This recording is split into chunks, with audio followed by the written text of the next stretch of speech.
Sup, compassionate people, and welcome to Vegan News. Wow, I totally tripped on my bag. This week, we're going to be focusing on one story because it needs a lot of attention, and there's no way I can fit another 4 stories in with all the stuff I want to show about this one. With that in mind, let's dive right in and get started. So a few days ago, Direct Action Everywhere, led by Priya and Wayne, went into Petaluma Poultry, a chicken farm located in California, and is a supplier to Amazon for so-called free-range and humane chickens. Their tagline is sustainably farmed chicken. The activists went in. There were hundreds of activists protested at this farm, as has been done previously. Petaluma Poultry and the Petaluma Police Department, both of which are the douchebags of this week together, by the way, they refused to change anything or even have the proper conversation. The Petaluma Police had the conversation, but it apparently went nowhere. This isn't going to stop. When activists walked in, the sight they saw is what a lot of us are getting used to seeing, sadly. Birds dying or dead in piles of feces, pecking at each other, open wounds, sores, infections, broken legs, broken wings, not able to support themselves because they grow so fast because we genetically manipulated them to become broiler hens that muscle in the front of them weighs them down. Their legs are not meant to do that. They grow in just a few weeks, as much as it would take for a year or more with a chicken species that hasn't been developed like that. Once they were in the farm and they had animals they rescued, the police had shown up and they were not allowing the protesters to leave because many of the protesters had chickens that they wanted to save, and there was a standoff there for a while, for a few hours.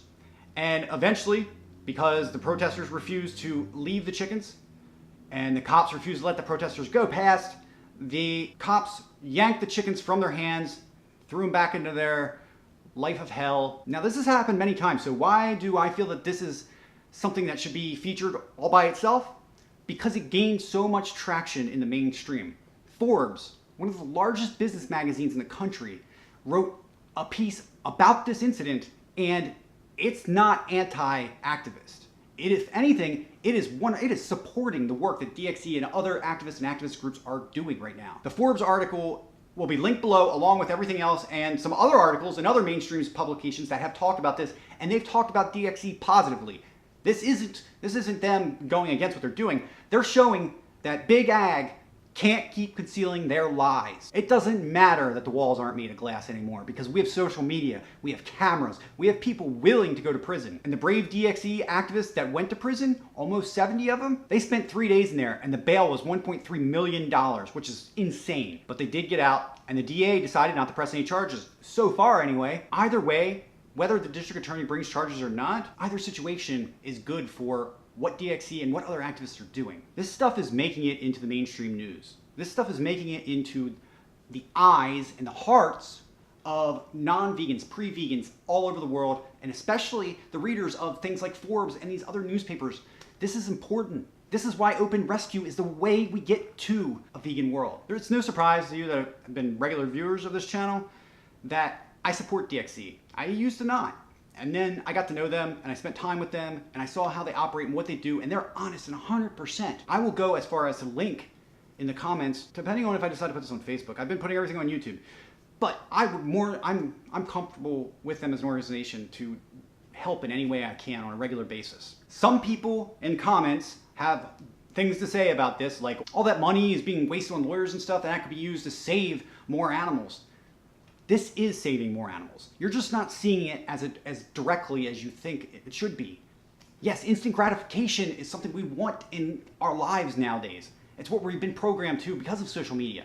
But liberation, a vegan world, is not going to come because of instant gratification. It's going to come because we do things like open rescue. Because open rescue shows what happens in these facilities that are creme de la creme. These are the best conditions, supposedly, that these animals can be raised in to be killed and eaten. And not even, supposedly, the most humane, most free-range farms provide adequate living conditions. And they never will be because it's not scalable to raise them properly for a profit. And in the end, they're going to murder them anyway. They all die by the same knife. So those of you who think this was a waste of money, I ask you to take a look at all the changes that have been happening in the past few years and what direct action is actually meaning in both the coverage on ABC, NBC, Forbes, all kinds of print, video, online stuff. It's not going to be too much longer before this snowballs even more. Every month, every open rescue that happens, more happens.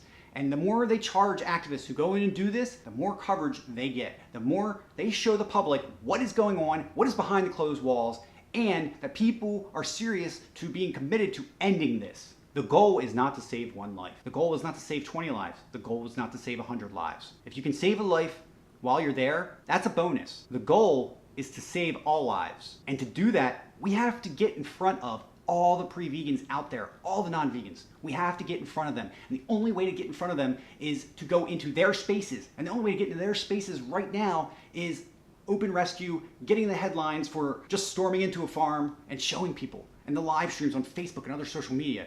There's a reason veganism is building. And like I said, the douchebags of the week are Petaluma Poultry and the Petaluma Police Department because of how aggressive they were in the live stream and how they ripped those chickens away from them. You'll be able to find links and phone numbers and everything to them down below. Please give them a call, an email, anything that you can do to put more pressure on them to respond in a better way the next time they go out.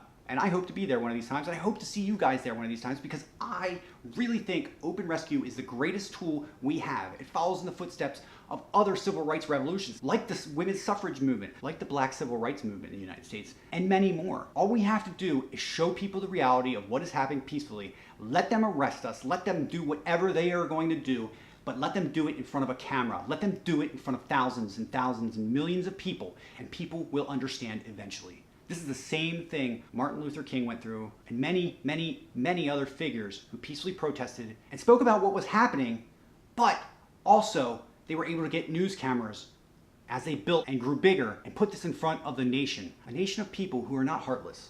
A nation of people who sometimes just go along with things because that's how they were always done. Racism, especially in the South, was a disease that was passed on from father or mother to children and perpetuated like that because people didn't have anything outside of that concept to think of them as anything but what they were always told. But once it got on TV, they saw the reality of what was happening and it changed generations. And that's where we're at right now. Start an open rescue in your area or come out to Berkeley or San Francisco. It's really going on out there big time. But you can do this wherever you live, even if it's just by yourself. People seem to always think, what can they do? I'm just one person. It only takes one person, and it always has. All right, guys, that's everything for the Friday show. Thank you so much for watching. Down below, you'll find a link to the latest fundraiser for us to get out, well, me, for me to get out to Cleveland, Ohio, where Cleveland Animal Save wants to have me speak. And it's so awesome that they're inviting me when they've invited Aspie and Earthling Ed and others. And I'm a little nervous about it, but it's gonna be pretty cool. As long as I can get the money for the plane ticket. And oh man, hi Boba. He says hi. Love you guys. See you in the next video.